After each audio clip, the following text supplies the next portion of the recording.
Bueno, hoy traigo una enseñanza que está titulada Atendiendo al Supremo Llamamiento. Amén. Todos los que estamos aquí fue porque fuimos llamados por el Señor. ¿Cuántos consideran que fuimos llamados por el Señor? Y estamos atendiendo a ese llamado, ¿verdad? Supremo llamado. Supremo quiere decir que es un llamado de lo más alto. O sea, el Supremo es de lo más alto.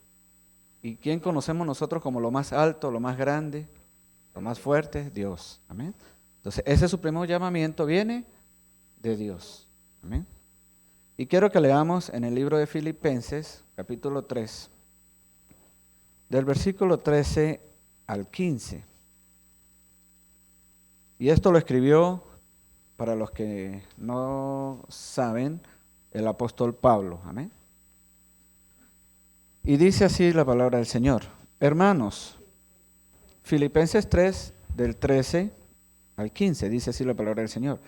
Hermanos, yo mismo no pretendo haberlo ya alcanzado, pero una cosa hago, olvidando ciertamente lo que queda atrás y extendiéndome a lo que está delante, prosigo a la meta, al premio del supremo llamamiento de Dios en Cristo Jesús. Así que todos los que somos perfectos, esto mismo sintamos, y si otra cosa sentís, esto también os lo revelará Dios. Señor, gracias por tu palabra, Señor. Aquí, como podemos ver, el apóstol Pablo fue claro. Y hay varias cosas de este pequeño texto que quiero que tengamos en cuenta. Él dice, yo mismo pretendo no haberlo alcanzado. O sea, quiere decir que está en un proceso. Está en un proceso. Él no lo ha alcanzado. Y yo, uno de los apóstoles que yo más admiro es al apóstol Pablo, por su fe, por el cambio que hubo en su vida, ¿verdad? Porque si leemos en el contexto, los textos anteriores, vemos que él, busquemos Filipenses 3,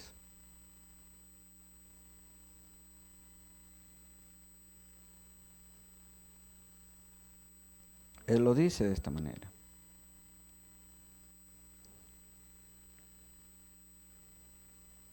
Dice, a partir del verso 4, dice, aunque yo, Filipenses 3 a partir del verso 4, aunque yo tengo también de qué confiar en la carne, si alguno piensa que tiene de qué confiar en la carne, yo más, porque él fue circuncidado el 8º día del linaje de Israel, de la tribu de Benjamín, hebreo de hebreos en cuanto a la ley fariseo, en cuanto al celo, perseguidor de la iglesia, en cuanto a la justicia que es en la ley, irreprensible. Dice, pero cuántas cosas eran para mí ganancia, las he estimado como pérdida por amor ¿a quién? A nuestro Señor Jesucristo, ¿verdad? Y ciertamente aún estimo todas las cosas como pérdida por la excelencia del conocimiento de Cristo Jesús, mi Señor, por amor del cual lo he perdido todo y lo tengo por basura para ganar a Cristo. Amén. Y ser hallado en Él, no teniendo mi propia justicia, que es por la ley, sino la que es por la fe de Cristo, la justicia que es de Dios por la fe. ¿A fin de qué? El fin de todo esto es a fin de conocerle y el poder de su resurrección y la participación de sus padecimientos, llegando a ser semejante a él en su muerte. Amén. Entonces, cuando él dice, pero una cosa hago, en el texto del sermón, olvidando ciertamente lo que queda atrás y extendiéndome hacia lo que está delante, ¿verdad? ¿Qué es lo que queda atrás? Lo que él era, toda su preparación, ¿verdad? Él era un fariseo, él era un maestro, tenía mucha preparación, pero él todo eso lo dejó atrás. Cuando él perseguía a la iglesia, cuando él presenció la muerte de Esteban, ¿verdad? Él todo eso lo dejó atrás. Porque muchas veces nosotros venimos al Señor con este mismo propósito, bajo el mismo llamado, y a veces nosotros aún nos preocupamos por lo que hicimos, por cómo éramos. Y no debemos. Eso todo quedó bajo la sangre del Cordero, porque todo fue limpio. El Señor nos limpió totalmente de todo lo que hayamos cometido. Y dice que Él prosigue ¿a dónde? A la meta. Debemos tener una meta. Dice, al premio del supremo llamamiento. Al premio del supremo llamamiento de Dios en Cristo Jesús. Dice, así todos los que somos perfectos, esto mismo sintamos. ¿Cuántos perfectos vemos aquí? Todos somos perfectos, ¿verdad? En Cristo Jesús somos perfectos. Más adelante tengo una ilustración más o menos de cómo logré yo entender esa parte de la perfección. Amén. Entonces, todos aquí, como le dije hace rato, fuimos llamados. Tenemos un supremo llamamiento. Mi pregunta, ¿a qué fuimos llamados?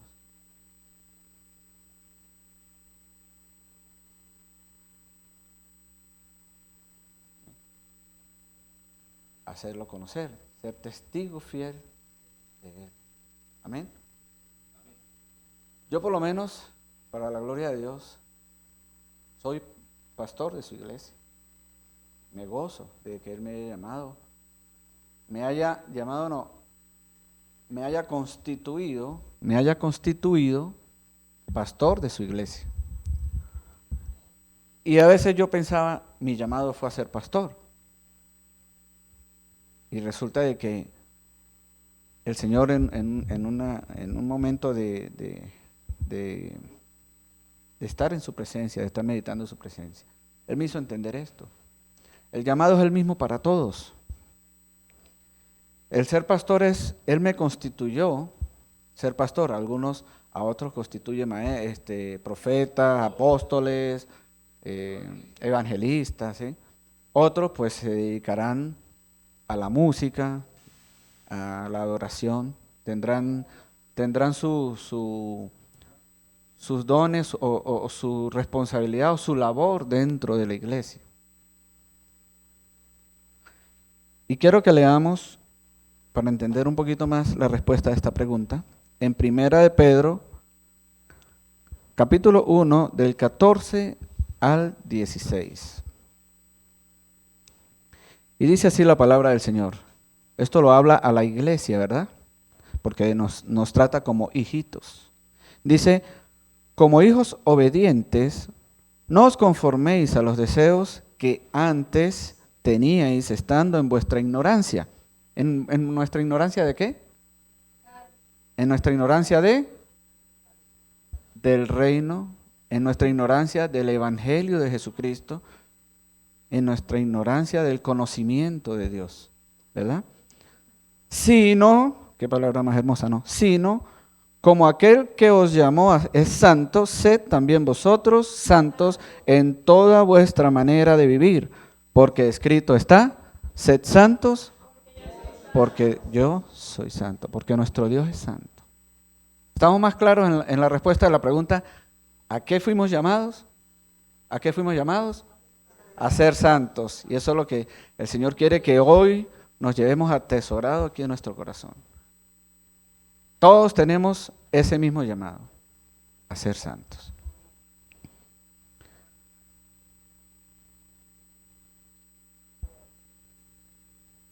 Y como lo dice el apóstol Pedro, para nosotros cumplir ese mandamiento de ser santos, debemos primero no conformarnos más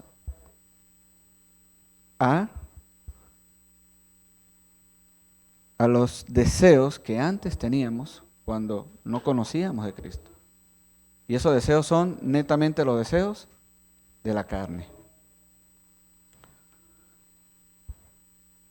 Ahora, esto es una pregunta que ha creado, por lo menos allá en Venezuela, ha sido muy controversial, ¿verdad? ¿Será que nosotros podemos ser santos? ¿Sí ustedes qué opinan? Claro, porque si no, no lo hubiese dicho el apóstol, sed santos, y creo que esa palabra viene de Levítico, no me acuerdo bien exactamente, cuando el Señor dice sed santos, porque Jehová, vuestro Dios, es santo.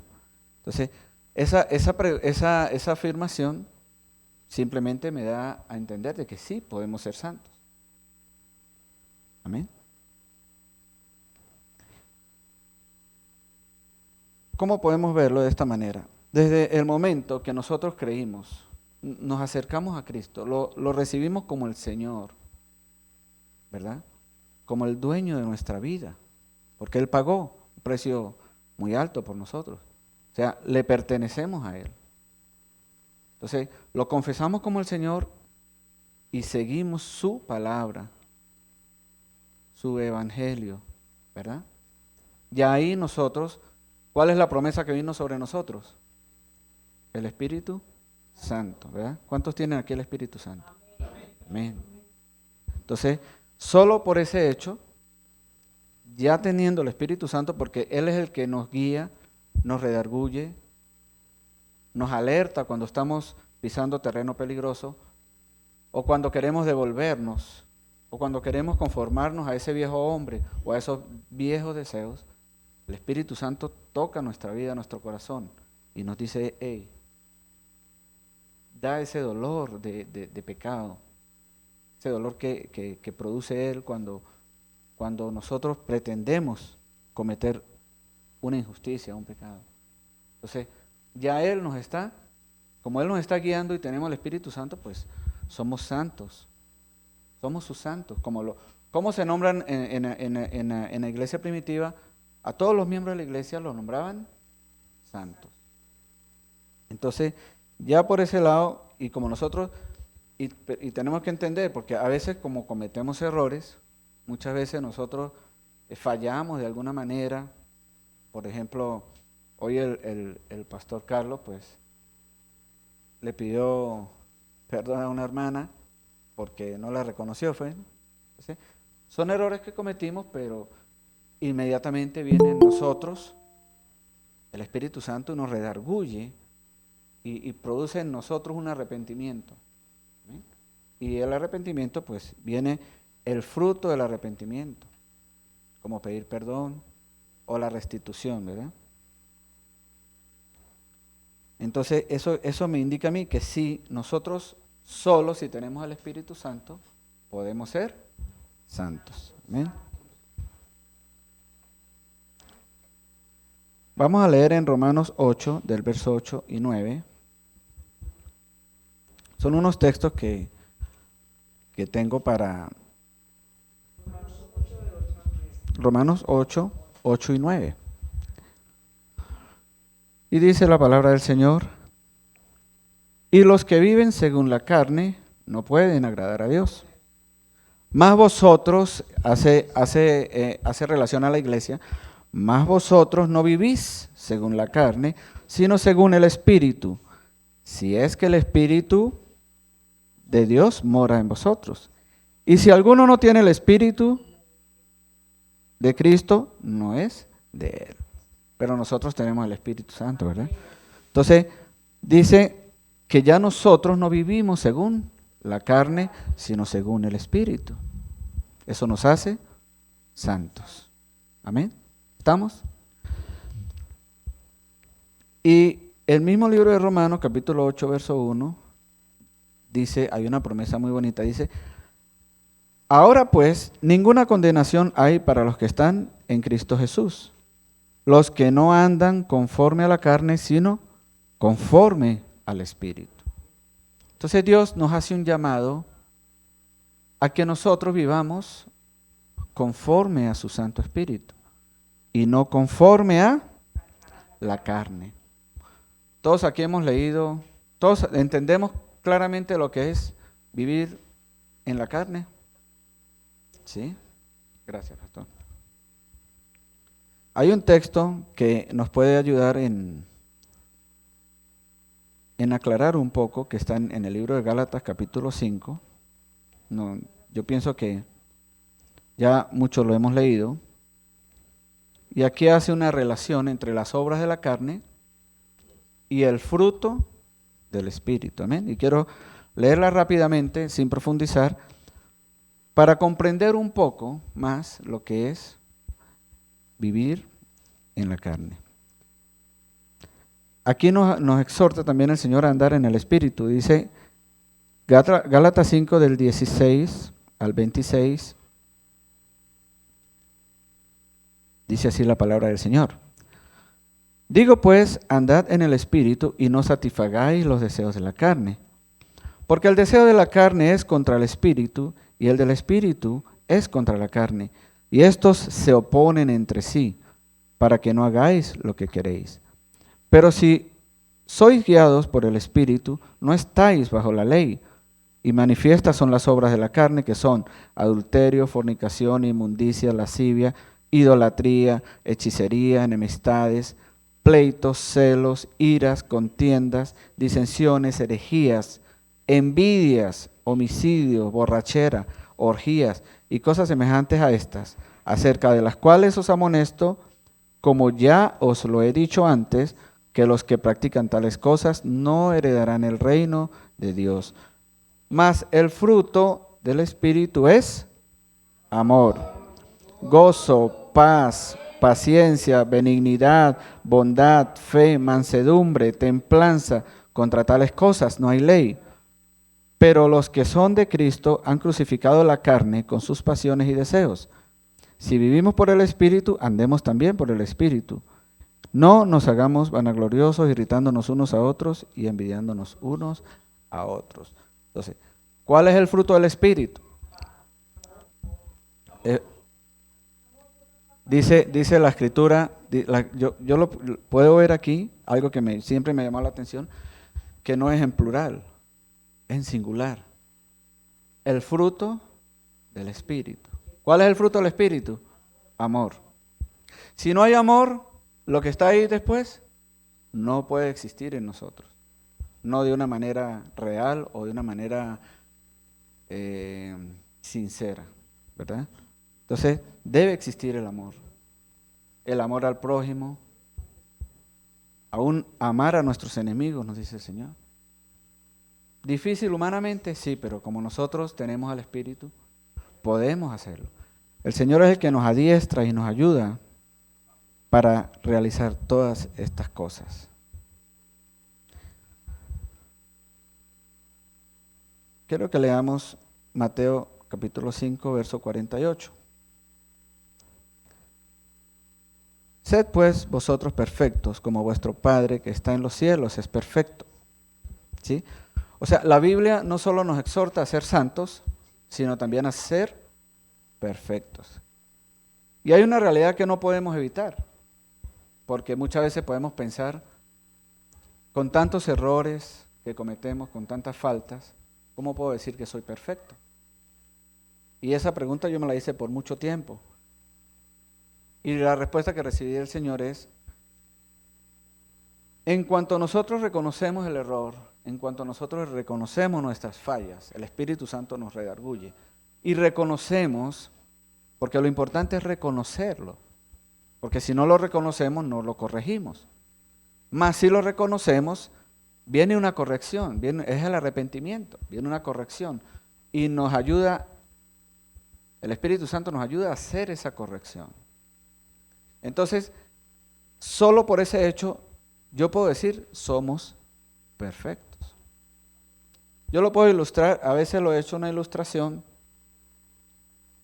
Por ejemplo, cuando nacieron mis niñas gemelas, uno siempre venía preocupado, ¿no? Porque un embarazo riesgoso, no sabemos cómo puedan salir. El médico decía, le doy razón por una, por la otra no. Se adelantó el parto, bueno, una venía en una posición podálica, creo que llama. Traía esta piernita doblada así y pegada aquí así, ¿sí? Cuando nació yo veía, porque yo estuve en el quirófano, yo filmé el nacimiento de mis hijas, y una de ellas pues sí, tenía la piernita así pastelado. Uy, yo me agarré la cabeza y una vez, Dios mío, yo Se me vinieron una infinidad de cosas a la cabeza. Y yo le decía a la doctora, muy amiga, Janet, Dios me la bendiga, porque ha sido como la segunda mamá de mis hijos. Ella fue la que atendió el parto, la pediatra. Y yo le, doctora, dice, tranquilo, Joan, tranquilo que ella está bien, ella no tiene nada. Porque yo me imaginaba una hija, imagínense con una piernita mala. Entonces, a los días, ella me dice, a los 5 o 6 días, tráigala al traumatólogo aquí, compañero mío del centro asistencial donde ella atiende, porque también ellas tenían algo que las piernitas eran así, totalmente arqueadas, pero exageradamente. Y eso fue otra preocupación. Dios mío. Bueno, muchos me decían, no, eso la van a enrollar, la van a hacer un tabaquito. Y la doctora lo primero que me dijo, Joan, no se le ocurra a usted ponerse a ponerle tabaquitos, a ponerle no sé qué, que a amarrarle las piernas, porque mucha gente inventa cosas. Deje primero que el traumatólogo las evalúe. Entonces, yo pues todo asustadito ahí, la llevé y el médico las vio, las midió, ellos saben de eso. Y yo todo asustado cuando me diera el ¿cómo se dice? El diagnóstico. ¿Y cuál creen ustedes que fue el diagnóstico del doctor?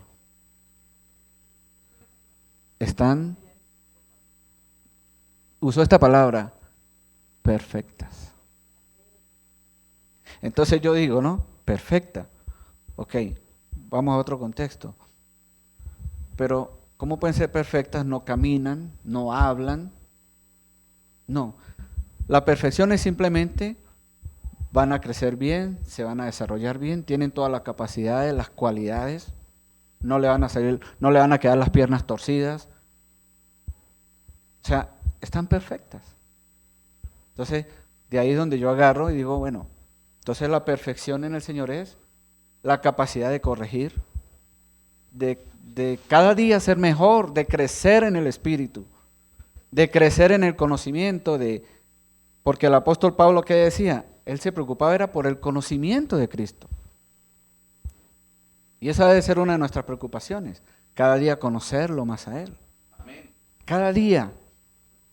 Tal vez vivamos 100 años aquí y no lo logremos conocer 100%, pero llegará el día que sí, ¿verdad? Cuando estemos en su presencia.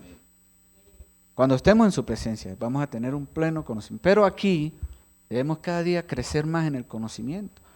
A mí me impactó esa palabra de Pablo cuando él se preocupa. Él dice que es lo mejor que él quiere hacer y deja todo, porque muchas veces hay muchas cosas en nuestro entorno, de nuestro vivir, que nos roban el tiempo, nos roban la concentración. El enfoque es la palabra. Gracias, pastor. Nuestro enfoque es crecer en el Espíritu, en el conocimiento de Jesucristo. Y ese conocimiento viene de muchas formas. La intimidad con Él, la oración, la lectura de la palabra, la búsqueda en la palabra. Y otra que muchas veces no nos gusta, pero son necesarias, que son los tratos. Amén. Si no tenemos tratos, preocupémonos.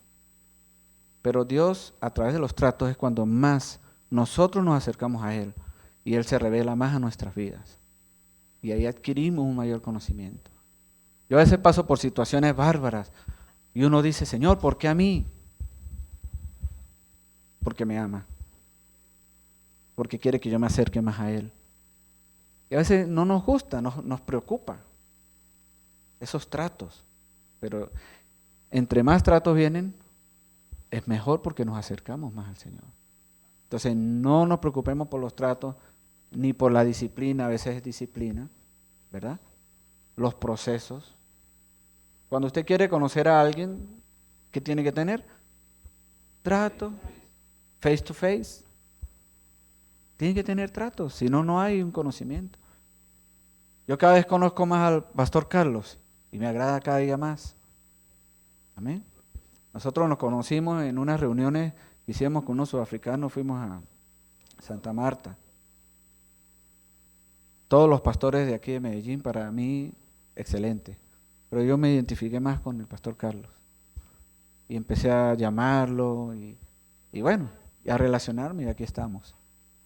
Y entre más uno se tiene trato, se relaciona, habla, comparte el café, la comida, nos conocemos más. Y así sucede con nuestro Señor. Él se nos revela, pero tiene que haber ese proceso, esos tratos. Y sobre todo, algo muy importante que debe existir en nuestros corazones es, y se llama disposición. Porque si usted no está dispuesto a recibir la palabra, si usted no se dispone a conocerlo, a acercársele, a creer, a que su fe crezca, pues si no está dispuesto es difícil. Tiene que haber una disposición de corazón para que el Señor hable a nuestras vidas, trate con nosotros. Cada vez que venga un trato, déle gloria a Dios. Yo siempre viene a mi mente la palabra, para los que aman al Señor, todas las cosas sirven para bien. A veces paso por situaciones duras, pero yo he entendido de que todo eso es para bien. Todo trae un premio, así como lo dice el apóstol en el texto, que él sigue adelante a la meta, al premio. Ahora vamos a ver cuál es el premio.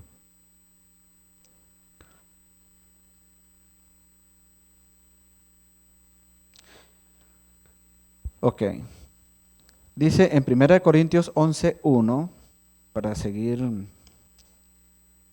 fortaleciendo el tema, el texto. El tema sería, sed santos, porque vuestro Dios es santo. Dice en 1 Corintios 11:1, sed imitadores de mí, como yo de Cristo. Amén. ¿Eso lo dijo quién? Pablo, el apóstol Pablo. Él estaba tan seguro de caminar en el camino del Señor, él estaba tan seguro de su obediencia, él estaba tan seguro de su santidad, que tenía el valor, lo tiene, y ese mismo valor y esas mismas palabras deberían de salir de cada uno de los que estamos aquí. Porque él estaba tan seguro que decía, sé imitadores de mí, así como yo, de Cristo. Hay un dicho por ahí que dicen que uno no puede poner los ojos en el hombre, que no puede seguir al hombre, que uno tiene que seguir es a Jesús. Pero hay hombres de Dios, los cuales son un ejemplo. Y así quiere Dios que cada uno de los que estemos aquí seamos embajadores, como dijo el pastor, seamos testigos del poder de Dios en nuestras vidas. Y eso no solo tiene que hacerlo el pastor o el apóstol Pablo, no. Cada uno de los que estamos aquí, porque todos tenemos el mismo llamado. Sed santos porque vuestro Dios es santo. Amén. Entonces, así como anduvo Jesús, nosotros debemos andar de la misma forma. Si Pablo caminó imitando a Jesucristo, nosotros también podemos. ¿Cuántos dicen amén? Amén. Porque tenemos el que nos prepara para eso, ¿verdad? Que es el Espíritu Santo, el Espíritu Santo. Hay un texto en Filipenses 2, 5, 8 que también me ha ayudado mucho en este tema. Dice la palabra del Señor, Filipenses 2, versículos 5 al 8.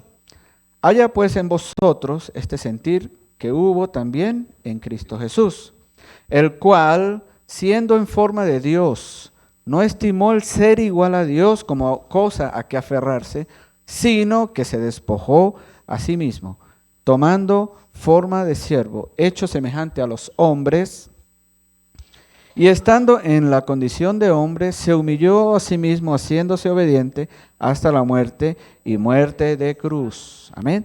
Entonces, dice la Escritura, haya en vosotros el mismo sentir que hubo en Cristo. Una de las cosas que nos impide, o una de las piedras de tropiezo que nos impide a nosotros caminar en esa santidad, ¿sí?, es porque hay cosas en nuestra vida del viejo hombre que todavía están atesoradas en nuestro corazón y no las queremos soltar. El orgullo, la soberbia, Muchas veces los celos, la envidia, las raíces de amargura es algo mortal para nuestra vida espiritual. Porque a veces tenemos aquí rencores de algo que me hicieron, rencores de un daño o algo que me hicieron padecer.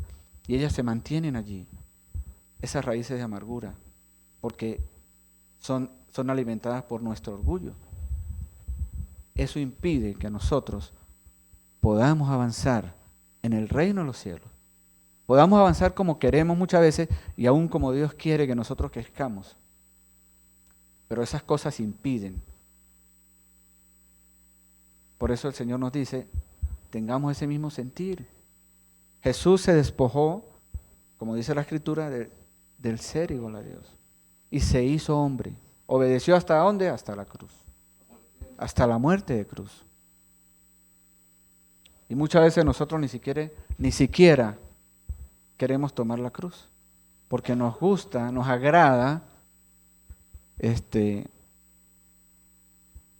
vivir, tener esas cosas atesoradas que son netamente de la carne.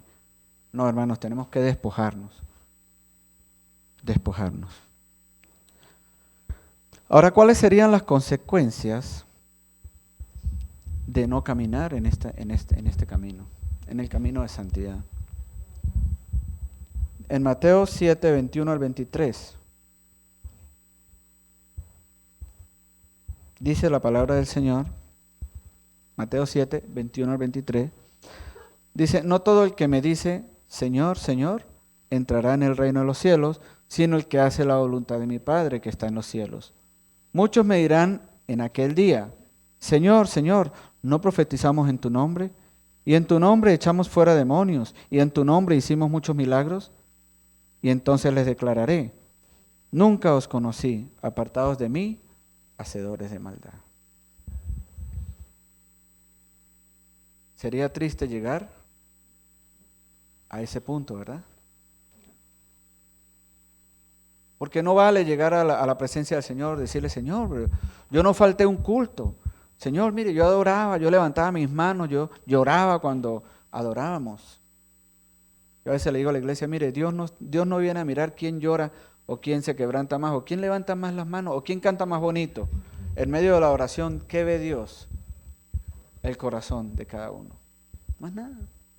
Usted puede estar así calladito, tranquilo, adorando y Dios viene y ve su corazón. ¿Cómo está su corazón? ¿Sí? Entonces, yo a veces le digo a la gente esas cosas que a veces es duro, pero es una verdad. Dios le interesa en qué condición está tu corazón. Y eso es lo que Dios quiere y anhela. Por eso la Escritura dice, de toda cosa guardada, guarda tu corazón, porque de él mana la vida. ¿Bien? Entonces, no podemos llegar y decir, Señor, pero yo le prediqué a toda la cuadra, todos los gané para Cristo. Yo iba a las plazas y predicaba y mucha gente escuchaba y te aceptaba como su Señor. Y todo eso podemos llegar a decirle, pero ¿cómo estamos delante de Él? Y es triste llegar a ese momento y que Él diga, no te conozco. Sería mucho más triste. También en Mateo 25, del 41 al 46, entonces dirá también a los de la izquierda, apartados de mí, malditos, al fuego eterno, preparado para el diablo y sus ángeles. Porque tuve hambre y no me disteis de comer, tuve sed y no me disteis de beber, fui forastero y no me recogisteis, estuve desnudo y no me cubristeis, enfermo y en la cárcel y no me visitasteis.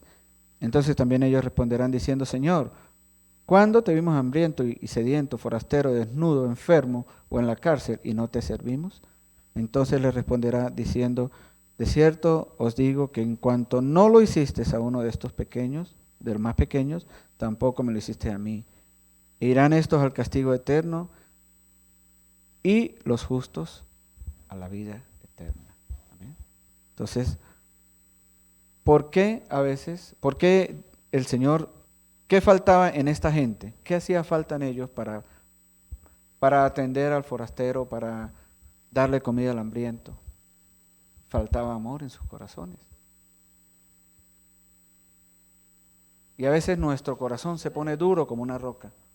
Y ahí es donde tenemos que arrodillarnos, Señor, no. A veces, a mí a veces me sucede. Todos podemos podemos pasar por un momento de eso, pero lo importante es corregir. Eso nos hace perfectos y nos hace santos. ¿Sí? A veces uno puede ayudar a alguien y no lo hace simplemente porque el corazón está endurecido. Y después, a mí me ha pasado, y hoy escuché un testimonio similar, y a veces uno pues se regresa y ayuda al que está necesitado. Porque muchas veces nosotros hacemos juicio, porque no está joven y no trabaja, o porque seguro va a ser para malversar algún dinero, alguna ayuda que se le pueda dar. Y a veces sucede y nos pasa. Pero lo importante es que corregimos, ¿verdad? ¿Y cuál será el premio? ¿Cuál creen ustedes que es el premio que habla Pablo allí en el texto? Cuando dice al premio del supremo llamamiento. La eternidad, la salvación, la eternidad con Cristo Jesús. Amén. ¿Y cuáles serían esos premios de los que habla Pablo? Dice el texto que acabamos de leer, pero cuando la gente que tenía amor atendió, ¿verdad? Dice, entonces el rey dirá, en Mateo 25, 34 al 40, entonces el rey dirá a los de su derecha, venid, benditos de mi Padre, heredad el reino, preparado para vosotros desde la fundación del mundo, porque tuve hambre y me disteis de comer, tuve sed y me disteis de beber, fui forastero y me regocijaste, estuve desnudo y me cubristeis, enfermo y me visitasteis, en la cárcel y vinisteis a mí. Entonces los justos le responderán diciendo, Señor, ¿cuándo te vimos hambriento y te sustentamos, o sediento y te dimos de beber? ¿Y cuándo te vimos forastero y te regocijamos, te recogimos, y desnudo y te cubrimos? ¿O cuándo te vimos enfermo o en la cárcel y vinimos a ti? Y respondiendo el rey les dirá, de cierto os digo que en cuanto lo hiciste a uno de estos mis hermanos más pequeños, a mí me lo hiciste. Ese es el otro premio y la otra bendición. Cada vez que usted lo hace por alguien necesitado, lo está haciendo para el Señor. Hay una película que a mí me impactó mucho, me gustó, quiero volverla a ver, que se llama El cuarto rey mago. ¿Nunca lo han visto? El cuarto rey mago. De los que, bueno, la Biblia habla no habla ni de cantidad ni que son magos, sino son sabios, ni reyes. Sí, son sabios, unos sabios que vinieron del oriente. Pero basado en la costumbre, en la tradición, hicieron una película que se llamó El cuarto rey mago. Y el hombre salió tarde, los otros tres no lo esperaron. Y a la final él pasó años perdido, buscando, y él lo que hacía era que en el camino ayudó a una comunidad de leprosos, vivió con ellos, les dio de las riquezas que llevaba para ofrecérselas al Señor, se las repartió a toda la gente que necesitaba. Y a la final llegó cuando lo estaban crucificando. Imagínense que él fue a adorarlo de niño, ¿no? Llegó cuando lo estaban crucificando y se estaban llevando la hija de un amigo que tenía un amigo de él que estaba endeudado y le estaban, ¿cómo se dice? Sí, estaban esclavizando a su hija. Y él le quedaba un rubí, creo, y él no hallaba qué hacer, si guardarlo para llegarle con algo al Señor. Y no, él prefirió pagar la recompensa para que ella fuese libre. Y a la final él, en medio muriendo, ese día que crucificaron a Jesús, él le dio mal y se estaba muriendo, y se le acercó al Señor. Y él le dijo Señor, no te bendije, no te vi, no te agradé. Y el Señor le dijo, no, sí. Cuando todo lo que hizo por toda esa gente, lo hizo para mí. Esa fue la adoración de él hacia el Señor. ¿Sí? Entonces, es una película muy bonita. El cuarto rey mago se llama, cuando puedan búsquenla, es muy bonita. Entonces, podemos ver de que cuando nosotros ayudamos a esas personas de corazón, agradamos al Señor y somos familia de los santos. Amén. Vamos a leer en Colosenses 1, 19 al 22. Estas son las bendiciones, ¿no? El premio que vamos a obtener. Dice Colosenses 1, 19 al 22. Por cuanto agradó al Padre que en él habitase la plenitud, toda plenitud, y por medio de él reconciliar consigo todas las cosas, así las que están en la tierra como las que están en los cielos, haciendo la paz mediante la sangre de su cruz. Y a vosotros también, que erais en otro tiempo extraños y enemigos en vuestra mente, haciendo malas obras, ahora os ha reconciliado en su cuerpo de carne por medio de la muerte, para presentaros santos y sin mancha e irreprensibles delante de Él. Amén. Para presentarnos a Él mismo, ¿verdad? A nosotros, su iglesia, ¿cómo? Santos y sin mancha, irreprensibles delante de Él. Esa es una gran bendición cuando caminamos en su palabra, en su verdad. Amén. Y en Efesios 5, 25 al 27, Efesios 5, 25 al 27 dice: maridos, amad a vuestras mujeres, así como Cristo amó la iglesia y se entregó a sí mismo por ella, para santificarla, habiéndola purificado en el lavamiento del agua por la palabra, a fin de presentarla a sí mismo, una iglesia gloriosa, que no tuviese mancha ni arruga, ni cosa semejante, sino que fuese santa y sin mancha. Amén. Entonces, el Señor preparó una iglesia para presentársela como sin mancha y sin arruga. ¿Qué podíamos nosotros entender por mancha? El pecado. Porque el Señor a través de su sangre preciosa nos limpió. En el momento que lo aceptamos, Él nos limpió. Nos puso vestiduras blancas, ¿verdad? Resplandecientes. Y la mancha representa el pecado. Entonces, y el Señor se va a presentarse a una iglesia sin mancha. ¿Y qué es la arruga? Sin mancha y sin arruga. A ver, ¿quién me puede ayudar? El pecado es la mancha.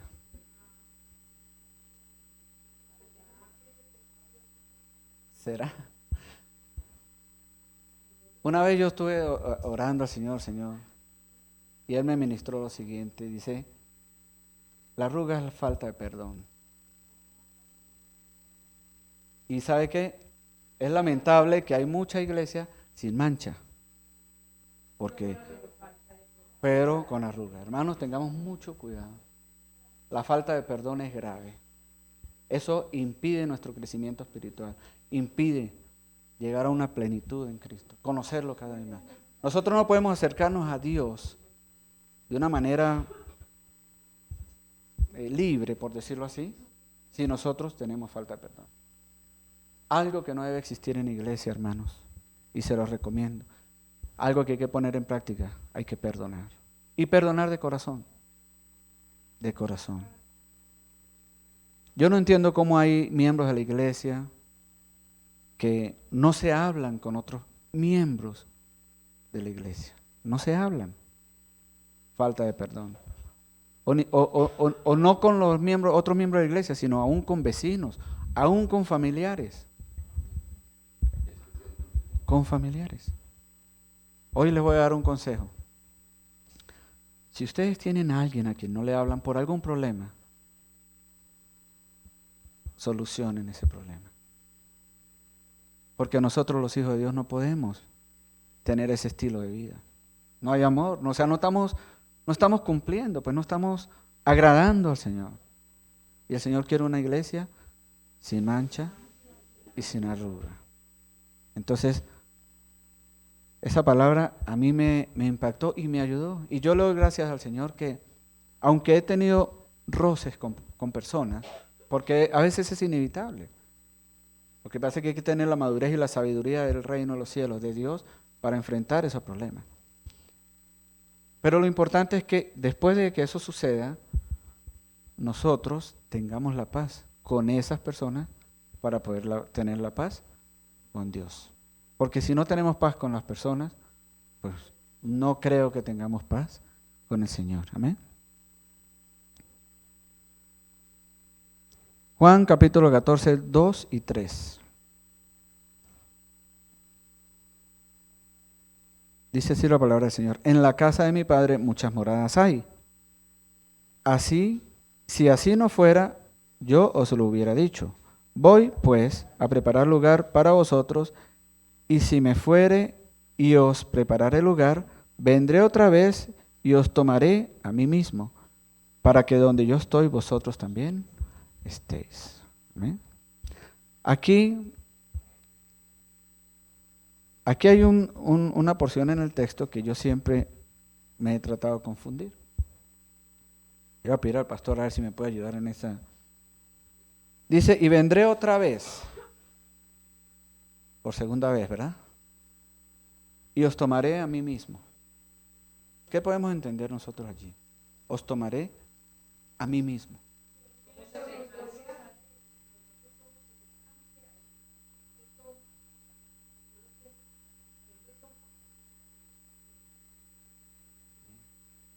¿Qué puede ser, pastor?